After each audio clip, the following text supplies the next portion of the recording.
Neraskidiva veza između stočarske i biljne proizvodnje je stajnjak, gdje količina i sastav istog ovise o vrsti i starosti stoke, vrsti ishrane, tehnologije uzgoja, vrste prostirke i sl. Stoga različite vrste stajnjaka, često poznata i kao domaća organska đubriva, imaju posebne karakteristike i prednosti.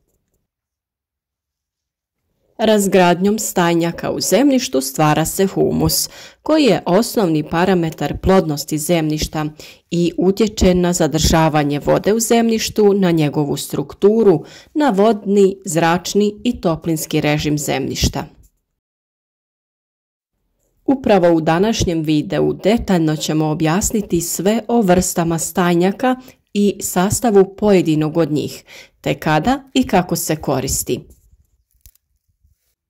Sve o sličnim temama uzgoja voća i povrća potražite na našem kanalu u mnogobrojnim videima koje smo do sada sa vama podijelili.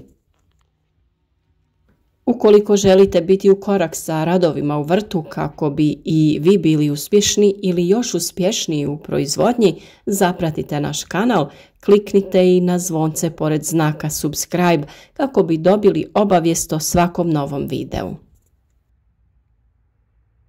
Smjesa čvrstih i tečnih ekskremenata i prostirke čini najbolju osnovnu ishranu za poboljšanje i održavanje kvalitetnih fizičko-hemijskih i bioloških osobina zemljišta. Koncentracija vode, suhe materije, azota, fosfora, kalija i niz mikroelemenata predstavljaju nezamjenjivo i sasvim sigurno najstarije prirodno đubrivo, a to je stajnjak. Stajnjak predstavlja najvažnije organsko gnojivo i ono uglavnom sadrži sve potrebne hranjive elemente koje biljka usvaja iz zemljišta za svoj rast i razvoj. Kao što sam rekla, to je gnojivo koje se sastoji od čvrstih, tekućih ekskremenata i prostirke koji vriju u procesu sazrijevanja, a kada se unese u zemljište povećava se biološka aktivnost što utječe na ukupnu plodnost zemljišta.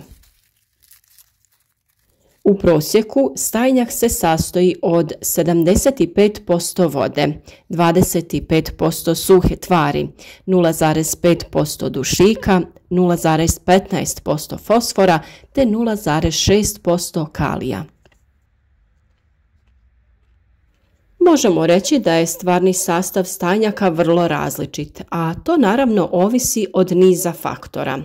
Vrste i starosti stoke, vrste hranjiva čime se stoka hrani, vrste prostirke, čuvanja stajnjaka na deponiju, cilja uzgoja stoke te stupnja razgradnje. Primjena stajnjaka zbog specifičnih fizičko-hemijskih osobina, razgradnje i djelovanja u zemljištu je različita. Danas najčešće korišteni oblici stajnjaka su goveđi, konjski, ovčji, svinjski i stajnjak peradi. Iako je tržište preplavljeno industrijskim mineralnim gnojivima koja su dopunska, stajnjak je nezamjenjiv u jesenjem osnovnom đubrenju zemljišta. Da bi stajnjak bio upotrebljiv, on mora da bude zreo. Sazrijevanje stajnjaka uveliko zavisi od niza faktora, poput temperature, vrste gnojiva i načina rasprostiranja. Toplim postupkom razgradnje omogućava se slobodan pristup kisiku uz veću temperaturu i brže dozrijevanje mase. Ovaj postupak se može usporiti takozvanim hladnim postupkom gdje se na zreli sloj stajnjaka rasprostire novi svježi stajnjak. Poželjno bi bilo da sazrijevanje stajnjaka traje najmanje 5 do 6 mjeseci, pa čak i do 8 mjeseci, kako bi se dobilo što kvalitetnije hranjivo.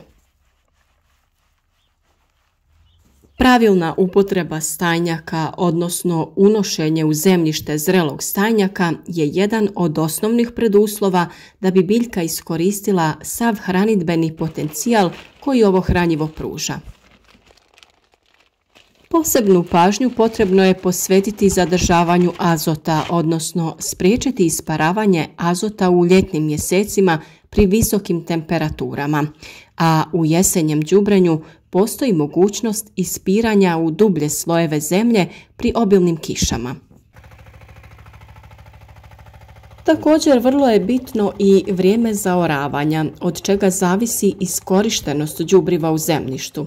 20 do 25 cm dubine, stoga je poželjno odmah nakon razbacivanja stajnjaka izvršiti i zaoravanje. Goveđi stajnjak, često zvani hladnim stajnjakom, iz jednostavnog razloga što rastvaranje traje dugo i djeluje jako sporo u zemljištu. On sadrži 77% vode, 20% organske materije, 0,4% azota, 0,3% fosfora, 0,5% kalija i ostatak čine kalcij, magnezij i sumpor. Nezamjenjiv je u tehnologiji ekološkog uzgoja u voćnjacima, vinogradima i na parcelama za povrtlarsku proizvodnju.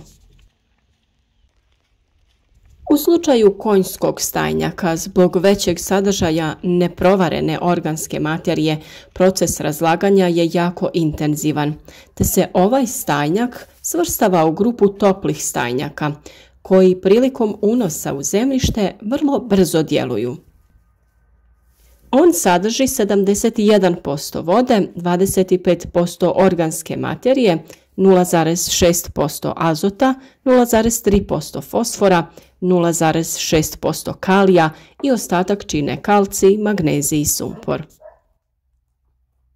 Konjski stajnjak pogodan je za osnovnu gnojidbu za biljke koje zahtijevaju gnojivo sa više organske materije, poput krompira, repe, celera, kao i ostali plodovi povrća. Ovčji stajnjak također spada u grupu toplih stajnjaka, pogodnih za teža i hladnija zemljišta. Sadrži lako razgradive materije i jako nizak postotak celuloze. On sadrži 63% vode, 31% organske materije, 0,9% azota, 0,5% fosfora, 0,8% kalija i ostatak čine naravno kalcij, magnezij i sumpor. Iako je sličan konjskom stajnjaku sa vrlo bogatom mikroflorom, te je pogodan za mješavinu sa ostalim stajskim đubrivima. Sa druge strane, svinjski stajnjak preporučuje se da se koristi samo za lakša zemljišta zbog neintenzivne mikrobiološke aktivnosti. Za razliku od ostalih stajnjaka, udio prostirke je manji i kvalitet direktno zavisi od vrste ishrane. On sadrži 72% vode, 25% organske materije, 0,6% azota, 0,5% fosfora i 0,4% kalija, te ostatak čine kalcij, magnezij i sumpor. I posljednji je stajnjak peradin i on se svrstava u koncentrirana đubriva izuzetno bogata hranjivima sa većim postotkom sadržaja azota i fosfora u odnosu na druga đubriva.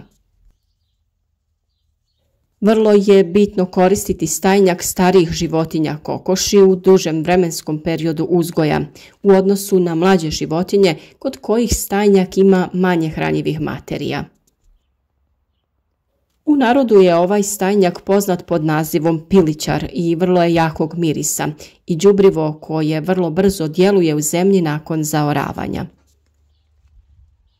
No ipak ne treba pretjerivati sa njegovim količinama jer zbog svoje jačine može spržiti korijenov sistem biljaka. Izuzetno pogodno đubrivo je za ratarske kulture u uzgoju na otvorenom. Stajnjak se po pravilu može izvoziti u bilo koje godišnje doba na njive, u proljeće, ljeto, jesen ili zimu. Ako se stajnjak izvozi zimi i rastresa se po snijegu ili smrznutoj zemlji, u tom slučaju gubici hranjiva su vrlo mali zbog niskih temperatura, ali postoje poteškoće pri zaoravanju. Stajnjak izvezen u proljeće isto tako ima male gubitke hranjivih tvari, ali može izazvati dušičnu depresiju i veće gubitke vlage iz zemljišta. Količina stajnjaka koju unosimo u zemljište obično iznosi od 30 do 40 tona po hektaru, a unesena količina ovisi od klime, kvalitete stajnjaka, osobina zemljišta i potreba narednih kultura. U slučaju da stajnjak ostane na njivi duže vrijeme nezaoran, dolazi do gubitka kvalitete stajnjaka, a te gubitke možemo smanjiti do 50% ako se zaoravanje obavi na vrijeme, to jest odmah neposredno nakon razbacivanja stajnjaka. Stajnjak postepeno oslobađa hranjive tvari tako da ima produženo djelovanje te se preporučuje upotreba stajnjaka na istoj parceli svake 4. godine, što se vidi iz njegove iskorištenosti po godinama. U prvoj godini iskorištenost stajnjaka je 50%, u drugoj 30%, a u trećoj je 20%. U današnje vrijeme moderna poljoprivreda koristi mineralna hranjiva, kao da je zaboravila na stajnjak i njegove vrste i dobrobiti. Jedno od najstarijih organskih hranjiva je upravo stajnjak. Godinama prije pojave mineralnih hranjiva, stajnjakom je održavana i popravljana plodnost zemljišta. O značaju stajnjaka najbolje svjedoče njegove osobine, jer on je prije svega potpuno hranjivo, sadrži sve potrebne elemente za ishranu biljaka. Osim hranjiva, sadrži i prirodne hormone koji stimulišu rast i razvoj biljaka na prirodan način. Pored ishrane usjeva, zahvaljujući svom visokom sadržaju organske materije, stajnjak održava i povećava opštu plodnost zemljišta, popravljajući mu fizičke, hemijske i biološke osobine, što ga na kraju čini nezamjenjivim organskim hranjivom za sve vidove biljne proizvodnje. Dobro pripremljen stajnjak približno sadrži 35% trajnog humusa. A vjerujem da ovi kadrovi koje upravo gledate svjedoče o kvaliteti upotrebe stajnjaka i ostalih prirodnih hranjiva koja koristimo i o kojima govorimo na našem kanalu. Pridružite se i vi našoj pustolovini i pratite kanal Proizvodnja voća i povrća i savjete koje svakodnevno dijelimo. Svi povezani linkovi biti će u opisu videa.